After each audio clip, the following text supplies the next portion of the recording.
बाढ़ को लेकर पूरा गांव पूरा जलमग्न है जी। सरकार की नाकामी बिल्कुल सामने दिखाई दे रही है। समस्या सारी समस्या जी गुआंढ में जाके सारा लिया वहाँ डंगरा हाथ गना दाने खाने को नहीं। देखिए, समस्या बहुत गंभीर समस्या है और पूरे नारनौंद की बात करूं तो सबसे ज़्यादा अगर जो समस्या जल भराव की है वो गुराना गांव की है।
बाढ़ को लेकर पूरा गांव पूरा जलमग्न है जी। सरकार की नाकामी बिल्कुल सामने दिखाई दे रही है। तीसरी फसल होगी, दूसरी साल होगी, हमारे बिल्कुल कुछ भी नहीं हो रहा है यहाँ पे। सर प्रशासन का आदमी आता है, हालात देख के चला जाता है, करने के नाम पे कुछ भी नहीं है यहाँ पे। ग्रामीणों के पास क्या प्लान है जी? ग्रामीण क्या कर सकते हैं? वो तो हालात से जूझ रहे हैं। अनूप दानक जी आए हैं, विधायक जी आए हैं, डीसी साहिब आई है, आते हैं जाते हैं, पूरा अधिकारियों को अपने साथ लेके आते हैं, फॉर्मेलिटी कर देते हैं, ये करो वो करो, उनके अपने साथ ही लेके चले जाते हैं।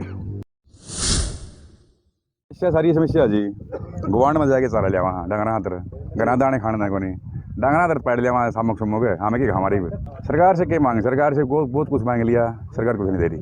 तो ऐसे में इस चीज़ का समाधान कैसे इस चीज़ का कोई समाधान नहीं। तुम चिंता था पहले 30 लाख रुपये दे दिए, मैंने लाइन दब भी बीच लेंगे 30 लाख तो मेरे रोड लगी सही लाइन दब भी है, इस पानी में 30 लाख कैट देंगे नहीं बताओ जी। ये बात। तो ग्रामीण क्या कह रहे हैं? ग्रामीण बेचारे क्या करे, कब में कुछ नहीं कह रहे, वहाँ आवर जावा ग्रामीण क्या कहोगे। ग्रामीण बेचारे बेटे बेटे बाढ़ देखा है ना, दिन को साधन भाई हम तैर लिया खुद पानी थोड़ा घना अपने खेत का पानी तैर लिया, लेकिन पूरे एरिया पानी नहीं उतरेगा, सरकार कुछ नहीं कर रही। प्रदीप कुमार। देखिए समस्या बहुत गंभीर समस्या है और पूरे नारनौंद की बात करूं तो सबसे ज़्यादा अगर जो समस्या जल भराव की है वो गुराना गांव की है। और आज आप देख रहे हो, आपके जो कैमरे हैं वो देख रहे हैं, हालात को बयां कर रहे हैं। इससे बुरे हालात और क्या होंगे कि यहाँ पिछले 3 साल से दाना भी फसल का नहीं हुआ और इस साल जो हालात बने हैं वो तो कुदरत ने ऐसे हालात बना दिए कि यहाँ आगे भी 2-3 साल तक अगर ये जल भराव जो है अगर अगले 2-3-4 दिन तक इस पानी की निकासी की शुरुआत नहीं हुई तो अगली 3-4 फसलों की भी यहाँ कोई उम्मीद नहीं है। इस तरीके से मतलब किसान को कहते हैं कि भाई किसान का दुश्मन राम तो था ही, कुदरत ने तो ये कहर किसान के ऊपर डालने का काम किया है। लेकिन हैरानी की बात इस बात की है, पिछले 10-12 दिन बारिश को बीत चुके हैं, गुराना गाँव में एक सिंगल मोटर या एक सिंगल जगह भी कहीं पानी की निकासी का प्रबंध नहीं किया है। ऊंट के मुंह में जीरा डालने से कुछ नहीं होता।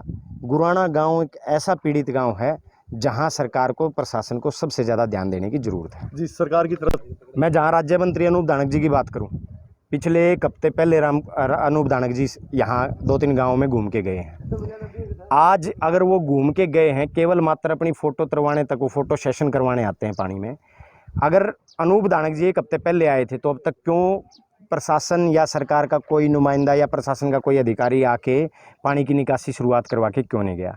रही बात दुष्यंत चौटाला जी की, मैं बताऊं, दुष्यंत चौटाला जी को 48 घंटे हो गए हैं और उस दिन आपके माध्यम से ये लोगों को ये पता चला कि दुष्यंत चौटाला जी ये कह के गए हैं कि भाई तुरंत प्रभाव से पानी निकासी के प्रबंध किए जाने चाहिए। पानी निकासी के प्रबंध 48 घंटे में तो हुए नहीं है। उसके बाद मैंने दुष्यंत चौटाला जी को सुना, उन्होंने कहा कि लगभग जो फसल बाढ़ से ख़राब हो जाती है या कहीं घरों में जो आज कई घर डूब गए हैं, जलमग्न है नारनौंद एरिए के, गुराना में कम से कम 200 से ज़्यादा घर ऐसे हैं जो जलमग्न हो चुके हैं, उनको आर्थिक सहायता देने की बात है तो दुष्यंत चौटाला ने जवाब दिया कि ये तो बाढ़ के समय दिया जाता है। मैं दुष्यंत चौटाला जी से एक जवाब चाहता हूँ, बाढ़ कोई शेर चीतों की बाढ़ आती है क्या, या कोई ऐसी बाढ़ आती है क्या जिसमें कुछ और चीज़ आती हो? ये तो बाढ़ है। बाढ़ तो 95 में आई थी और बुजुर्ग बताते हैं कि 1995 से भी 3 गुना पानी अब भरा हुआ है। तो पानी की बाढ़ होती है। तो मैं सरकार से अपील करता हूं कि बहानेबाजी को छोड़ के तुरंत प्रभाव से लोगों को राहत देने का काम करें और तुरंत प्रभाव से किसानों के लिए पर एकड़ मुआवजे की घोषणा करें और जिन घरों में आज जो आर्थिक हालात बुरे हो चुके हैं उनको सरकार आर्थिक सहायता देने का काम करे।